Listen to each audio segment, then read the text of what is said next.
Hello again, everyone. Meteorologist Rachel Kay here with a book for you for GIS week here on Outside the Classroom. GIS is, of course, a lot about technology, but I just wanted to make sure you know at home that your kids can go old school and turn it to paper, yes, to learn about GIS and maps, kind of the original geographic information system. So this is the College Atlas of the World by National Geographic. I actually have this copy from about 2007, so I'm sure there are newer releases. But in the preface, they actually mention that the data and the maps from this book were created using geographic information systems. So there's so much you can look at, the data really broken down, and we're going to start by zooming in to the United States. Hopefully this map and this shape and the states look pretty familiar to your kids at home, but it can be a good way to study while we're outside the classroom. And then on the next page, a much more detailed map showing things like airports and the roads and highways and capitals. So it might take a little time to look at the details on something like this, but what I really wanted to draw your attention to is some of the data.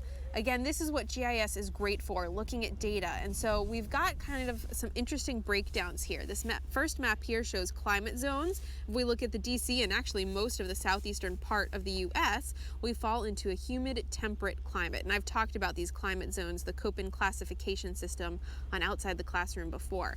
The map below shows water availability across the country. We've got the level of risk to property from natural disasters. Of course, you can see the highlights along the coast, California, and then where we get severe weather in a good portion of the Great Plains and the Deep South. And down here, national parks and reserves.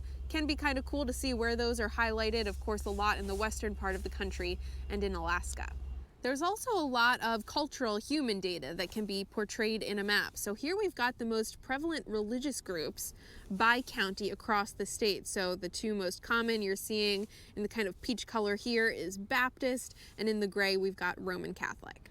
And then here we've got prevalent ancestry, which is also really interesting just to think more about our country's history. So this bright green, not a surprise. In parts of New England, we've got Irish. In the Deep South, we've got more African American ancestry, and the light green that you see across a good portion of the Midwest is German. When you're using a book to look at maps, to zoom in and out, if you will, you'll turn the page. You'll see different parts of the world in more detail, or you can zoom out to see the world as a whole. So we've got things like protected lands. The book includes maps on energy use and transportation around the world. So even though it is called the College Atlas of the World, I think it's a great tool for kids of all ages to explore and start learning more while we're outside the classroom.